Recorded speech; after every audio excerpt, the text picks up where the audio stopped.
If you're a San Francisco 49er fan, there's a good chance you are really hyped that Brock Purdy is your quarterback.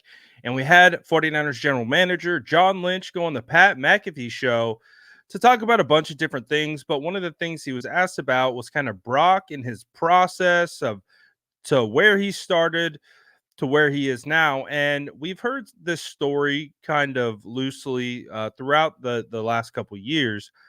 But John Lynch did a really good job of just kind of really breaking it down and discussing like how this all came to fruition and who inside that building really was on Brock Purdy early.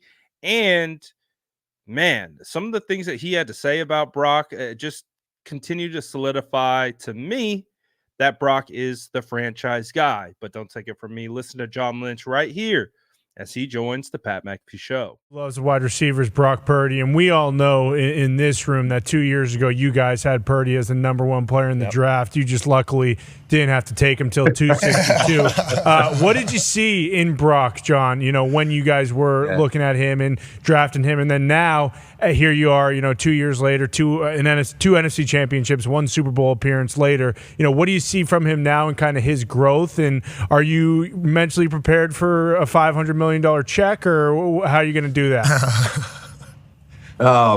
Way to set me up for success. But no, you always, I think the people you don't hear about, the unsung heroes, like in these organizations, and that's, to me, it's our scouts, it's our coaches, and I think two people deserve so much credit for Brock Purdy, and one of them now is in our pro department. He's a guy by the name of Steve Slowick. His brother's Bobby Slowick, the offensive coordinator down there in Houston. But Steve was the college scout that would go through Iowa State, and we thought Brock might come out into the league the year before. We had high grades on him, actually a little higher his junior year than his senior year. But Steve was a guy who had the benefit of going into that school, hearing Matt Campbell, who did such a great job at Iowa State, turning that program around. And Steve would always come during these draft meetings, in the fall meetings, in the draft meetings, and just speak so glowingly about Brock and the culture changer he was, how Iowa State would not be where they're at without Brock Purdy. And Steve was seeing it with his own eyes, but he was also telling us what Matt Campbell was saying. And Matt Campbell had been, there's good recommenders, and Matt had always proven to be a really good recommender. When he believed in a guy, it usually translated. And so Steve was very integral in that process. The other guy I'd say was Brian Greasy. Brian was incredibly impressed once we kind of gave Brian to him and said, hey, get on these Zooms, start talking to Brock. And Greasy came back extremely convicted. And then it's in Kyle's hands, it's in my hands, and we start watching. And we were so smart, we waited till the very last pick to draft him. And thank God he was there. He's been tremendous for our organization. And you really could see it right away. I think he was fourth on our depth chart. And there's a corny saying that people say, about training camp and like, don't count your reps, make your reps count. And the one thing we saw about Brock, he'd get like 3 or 4 reps a practice when we first started.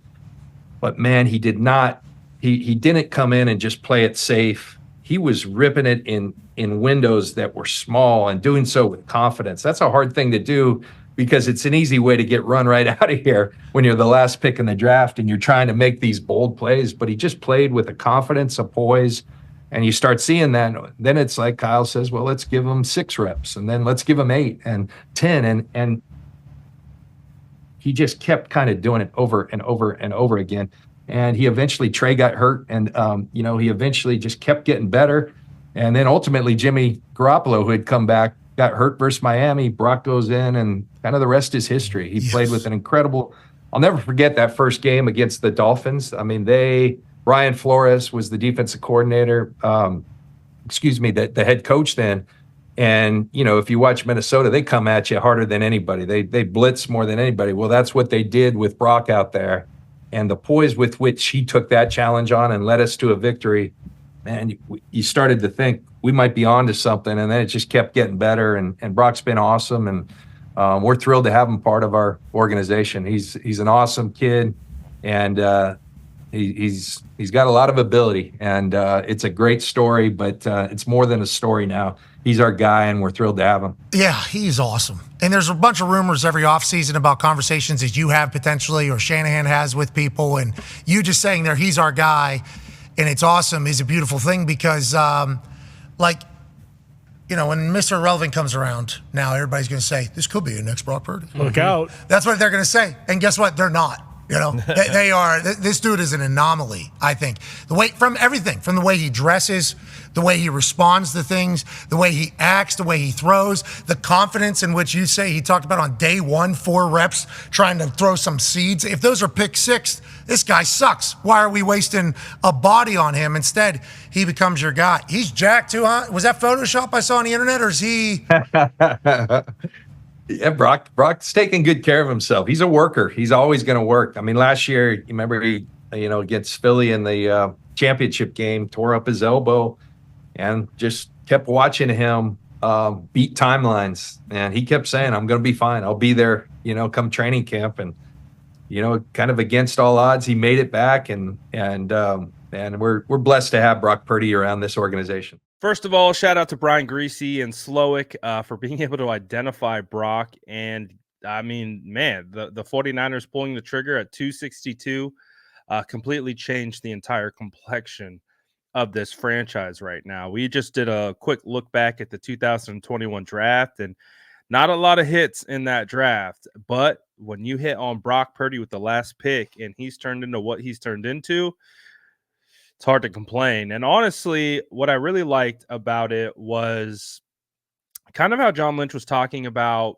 how Brock got into the starting lineup, and Trey was the guy, and then Jimmy gets hurt, and then Brock comes in and just took it and ran with it.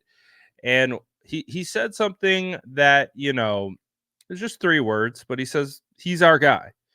And to me, that hits different, because when John Lynch says that, like, I believe him, like, to the fullest extent. And when you say he's our guy, like, that's our franchise quarterback right there. Like, that's our guy. He's earned it. He's proven to us over time.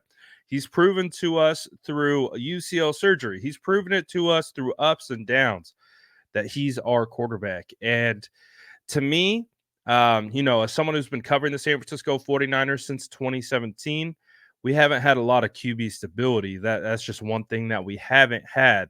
And so when I hear John Lynch say that, that's what it comes across as, is like, man, we legitimately got our franchise quarterback, and we have some stability at one of the most volatile positions within the franchise for the last 2 decades.